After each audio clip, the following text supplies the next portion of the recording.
Do you know, I've been telling people it's usually very difficult on African soil to defeat a president who is looking for his second term. If you go back, we now go back to the era of Moi. We move away from his first 14 years when it was single party. We now come to multipartism in 1992.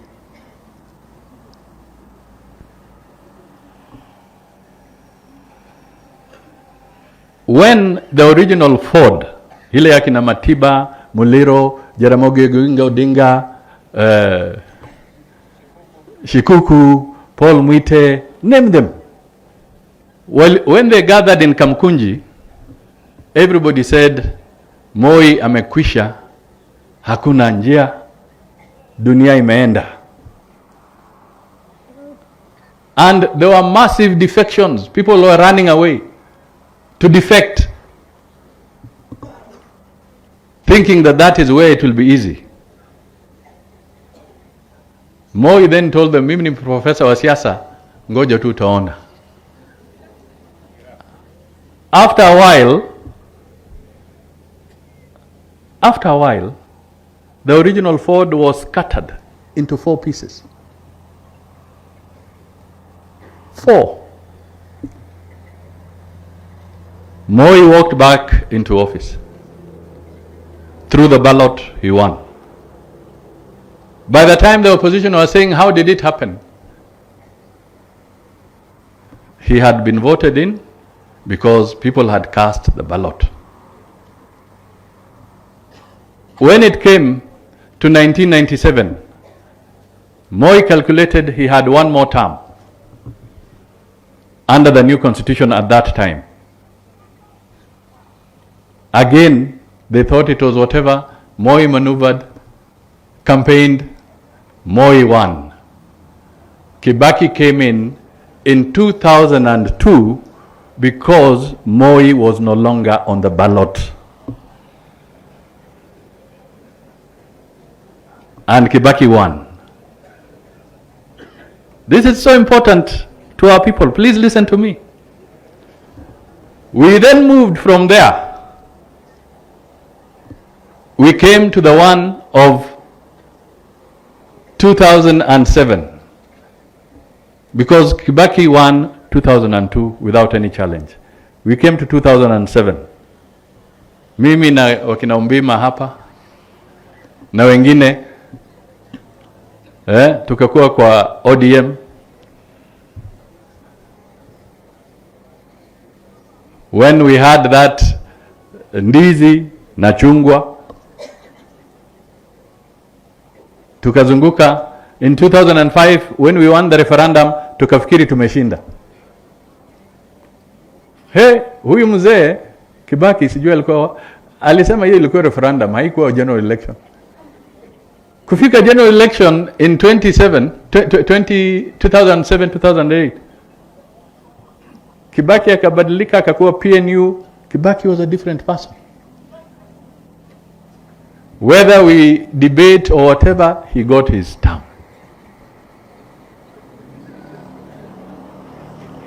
He did his second term. We came to Uhuru.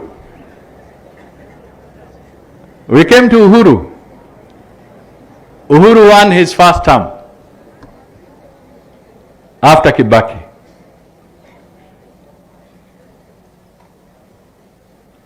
Then tukaingia 2017. Wakati ule watu wakasema, we Musalia, tumekasirika na wewe. Sasa fanya kazi na baba namna hiyo. Nikasema alright, lazima tufanye namna hiyo. Nikakubali, nikaunda NASA. Mimi ndio nilikuwa nikisema NASA Uhuru, NASA Ruto, NASA hawa. Ama mmesahau? Si ndio mimi niliunda National Super Alliance. Nikazunguka Kenya nzima na NASA.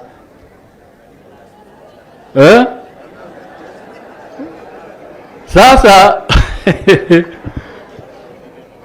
sasa wakati wa kura, ai, hiyo slogan yetu imepotea, tumenaswa.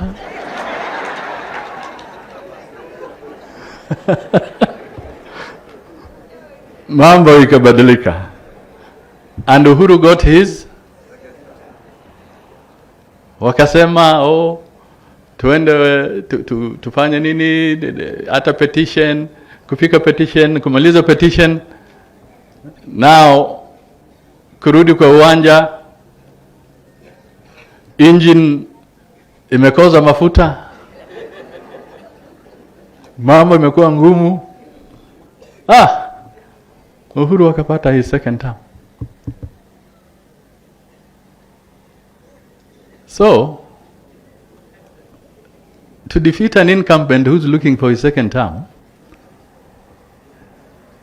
is something else.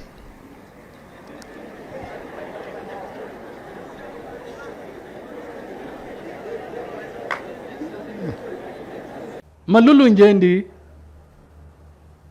was the vice chair of the Education Committee, a very powerful committee of parliament. Right now, 702 billion Kenya shillings have been allocated to education, which is 25% of the entire government budget.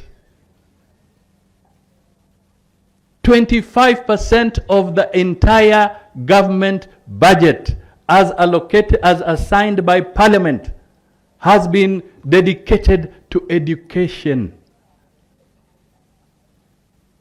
That is the global best standard, to set aside 25%. But why we are here and why you are speaking to be talk is because we don't want just now to hear the figure. We want to see efficient utilization of those resources. And that is why we are here. Resources in education, resources in agriculture, resources in health, resources in infrastructure. We want to see efficient utilization of public resources. Issues of promotion, there must be a proper methodology, something that you can justify. We want that implemented quickly between the Ministry of Education, Teacher Service Commission, so that teachers can benefit rightfully with their promotion. We want them to earn proper salaries.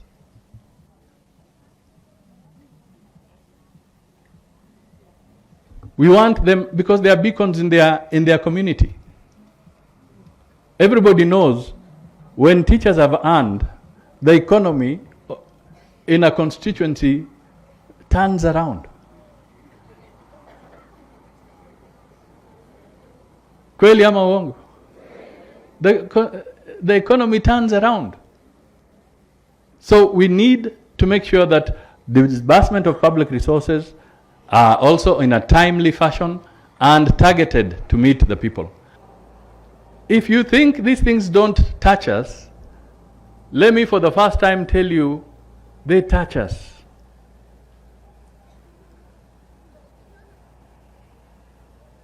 When we don't see medicine in a hospital, it touches us. When we see somebody stealing public money, it touches us. And we have to address them. And that is why Wilboroda is right. So we are going to be addressing these issues so that teachers get their rightful share, just like other Kenyans deserve their rightful share. So I have come to you as good people of Malava, with all humility, to tell you, please don't hide behind your clan to determine the leadership of Malava.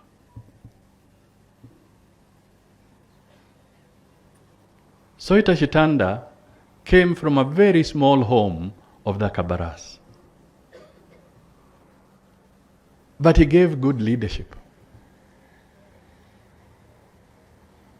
I told the elders the same. I told the administration the same. And I'm now telling you teachers the same. Please, please, let us rise above our heritage on this one. Let us look for quality leadership so that Malava can grow. I refuse to engage in an intellectual battle with an unarmed man.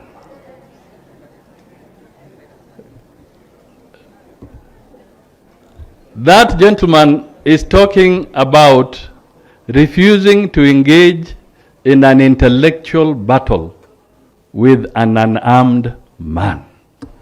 Because you shape opinion. I am here because you are armed with knowledge. So I am talking to people who are intellectually armed. I've come to engage you because it is a moment of critical importance to the people of Malava, to the people of Kakamega, to the people of Western Province, and to the people of Kenya. Because what you do here has an impact on the whole nation. It does not end in Malava. It has an impact here and beyond. So when your teachers came to see me, the leadership of the teachers, we had a conversation. And they said, we are not alone. There are others behind us. And we want you to also to have an opportunity to talk to the ones who are not in this room, in my office. When I came in at Tande, I saw the Liverpool motto. We shall never walk. So the teacher leaders here told me they will not walk alone. I should come and engage with you. So I am here. Prior to that, I engaged your other leaders. I engaged your chairman of all our clans in Malava, about 100 of them. Very senior, dignified men and women, elders of society, of varied professions. We had an engagement. I engaged with the MCAs elected and nominated to have a conversation on Malava. I went further and had a conversation with the administrators from every sublocation to the top on issues Malava. I also had an opportunity to have a conversation with a cross-section of your leaders, including Saidi here and others who came to Nairobi. I saw Tubei and Sikoria. They are all here. They are here.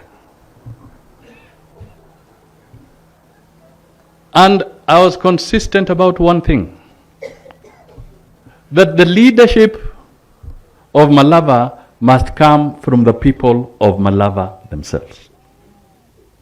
So I deliberately refused.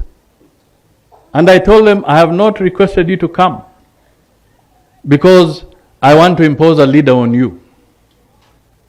I have also come here to tell the 3,000 plus teachers, I have not come here to impose a leader on you.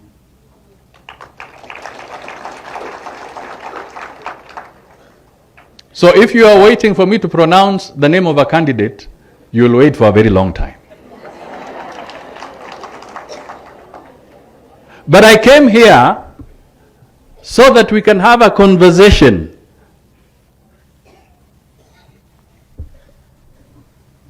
That word there, because you are armed people. I came here so that we can have a conversation. What leadership does Malava deserve?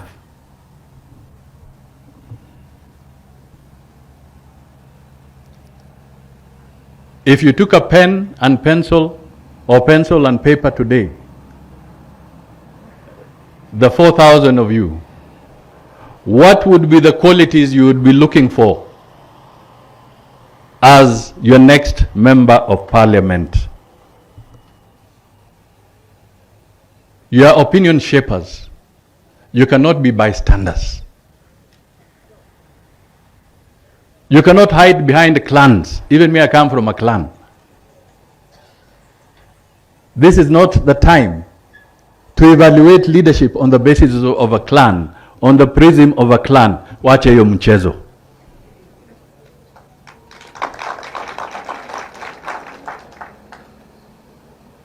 If you know somebody has got to manage CDF and your CDF has not been as active because we lost our member of parliament, my good friend, brother, Malulu Njendi, you will need somebody, once they are in office, people who will be honest and work with integrity to make sure that the CDF of Malava is activated quickly and for the right purpose.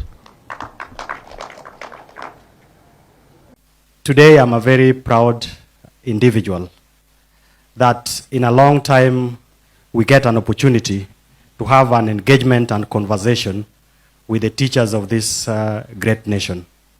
And just like everybody has said, the teachers do a lot of hard work. They do a good job, because without the teachers, we probably would not have the country in the way it is. And each of us has passed through the hands of the teachers that I see here, and many other teachers across the country. And for that, I must commend you for the wisdom and the decision that you took to come and engage the teachers. And also the courtesy you extended to me to accompany you to have a conversation with these teachers. If you may remember, is that since President Ruto came into office, as a country, we have fairly had a very secure nation. And this is largely courtesy of his initiatives to try and address the gap that was there in the security sector. And we continue to institute and undertake a number of security reforms. There is a challenge within the police service in terms of movement and mobility. I know even in this particular sub-county, we only have one vehicle that is being shared across by our officers. I just want to give the commitment that in the next 2 weeks, we will get an extra vehicle as we work on the broader leasing program for the vehicles that is supposed to support our police officers and other government officers. In the education sector, there is only one case that has been reported as a sexual offense case. And the PS Bitok has spoken about the policy within the Ministry of Education. I'm looking forward to a day when we do not have any such cases. And even where there are cases, I would want to encourage and challenge the teachers to work closely with government officers as well as parents, so that classroom or the school environment becomes an environment that is meant to nurture the next generation of citizens who are responsible, who have been given the best, so that our schools do not become a breeding ground for bringing up criminals or for exposing our children to acts that would endanger their progress. Number 3, again, looking at that report, and it speaks to the gap that exists in the student-teacher ratio. At the primary level, it's 1 to 34. At the JSS level, it is 1 to, I think, around 40. And then at the secondary level, it's 1 to 32. But universally, acceptable ratio should be 1 to 25. And when you think about it, that we are yet to achieve that universal ratio, despite the massive investment that President Ruto has put in place, it speaks to a big gap that has existed progressively over many years. 76,000 teachers hired in a record 2 years, another 20,000 by the end of this year, will help us bridge the gap and move towards achieving that universal coverage and access for our students. Because our education must be accessible, it must be affordable, and it also has to be quality education. We are addressing issues on quality, we are addressing issues on access, the same way we are also addressing issues on affordability. And the Ministry of Education, I was talking to the PS, has even heeded to that demand to make education affordable by reviewing the school fees going forward. And it's important that we applaud and appreciate the government for those measures. Now, I want to speak to you as a fellow professional. And I've listened to a lot of the issues that you have raised. And with your indulgence, Your Excellency, these are people who have gone to school. These are graduates. These are people who are meant to make a difference in this country.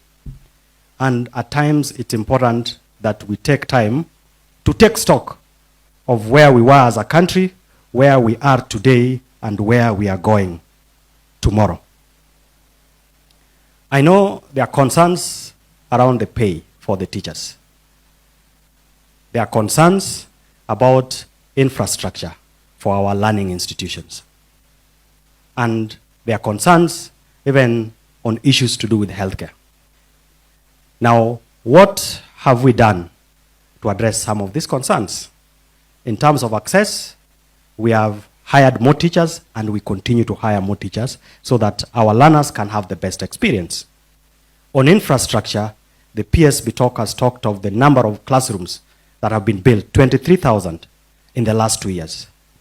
In this sub-county alone, in the last financial year, there was 87.5 million that the government released towards the development and improvement of some of this infrastructure.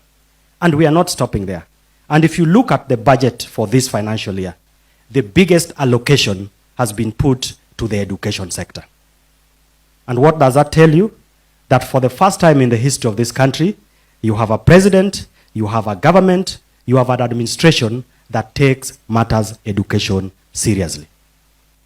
And these are not just stories. These are things that if you look around, you can be able to see. They are demonstrable progress.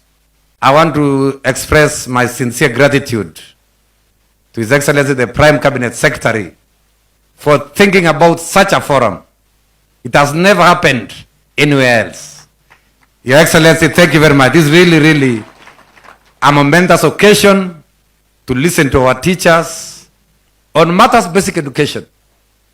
The government is very keen to ensuring that basic education, which is a constitutional right, is supported to the fullest. And for the first time in the history of this country, the government of Kenya has put in 702 billion to education. It is in the history of this country. There is no other time since independence when the investment in education is at 702 billion Kenya shillings. This is because this Kenya Kwanza government values our learners. And we are working very hard to ensure that the education reforms as proposed by the Presidential Working Party of Munavu are on course, including competence-based education, issues to do with transition, issues to do with infrastructure, teachers, our schools, all these things. The government is keen to ensure that all of us are able to get it right in matters education. It is the top priority of this government. Let me mention the issue of teachers. I know this government has been able to employ 76,000 teachers. If you look back at the government since independence, starting with the government of Jomo, they used to employ 500 teachers per year. You come to the government of Moi, they used to employ 1,000 teachers per year. You come to Kibaki, they used to employ 3,000 teachers per year. You come to Uhuru Kenyatta, they used to employ 5,000 teachers per year. But President William Ruto has decided he will employ within 2 years 76,000 teachers and counting in the next few months. In the next few months, we are at 100,000. This is the government of teachers. There's no other government that has been able to employ that kind of teachers. And I hope teachers are going to be very happy that their welfare is being taken care of by this government. The government has budgeted 1 billion shillings this year for promotion of teachers. So teachers, promotion is coming. We are consulting with Teacher Service Commission and the other agencies of government, and we are going to create a comprehensive cover for teachers under the universal health care, so that you don't have to be paying twice for services that you are not getting. That is the plan of this government, so that all teachers will be given a special opportunity and a comprehensive cover for medical insurance, and that will be able to solve the problem. Allow me also to announce that the government is planning to roll out infrastructure across the country. We have been able to build 23,000 classrooms around the country in the last 2 years. And we are saying in the next 3 months, as we prepare for transition to senior school, the government has put aside money to construct 1,600 laboratories around the country. And we are saying in Malava here, yours will come rightly. We have been able to map the whole country, and your labs are coming within the next 3 months. Ukweli kura inakuja ya hapa ya by election ya Malava. Kuna kura nyingine itakuja 2027 ya Rais William Ruto na wengine. Hiyo bado. Saa hii President Ruto mpaka 2027 yeye ndio rais wetu. Lakini tunakuja na kura ya by election ya Malava. Nimeona mmeuliza vitu mingi. Laboratory, sijui JSS nini, serikali waletee mtu. Serikali haiwezi waletea mtu, si ndio? Walimu wa Malava na sisi watu wa Malava tutapigia mtu nini? Kura, alafu hiyo mtu afanye kazi na nini? Na serikali. Lakini mpaka tupigie mtu kura mwenye pia anaweza fanya kazi na serikali. Mimi kupira mundo kunyaka serikali asubuhi mpaka jioni mlanyo wale shamlenya. Hiyo ndio kweli. Sasa mimi niko kwa serikali, nilichaguliwa kwa UDA, nitaomba kura kwa mtu wangu wa UDA. Wewe pia una demokrasia, utaomba mwenzako, lakini nitaconvince sababu unataka promotion. Hii serikali ndio inakulipa mshahara hata kama kunafinywa kidogo na vitu zingine. Tusaidie mtu wa UDA akue mbunge wetu. Sikali kare bandi banji. Tunakubaliana? Asante. Mimi kando na kusema asanteni kwa walimu, pia nimekuja kushiriki jambo na wazo ambalo linatuhusu sisi wote.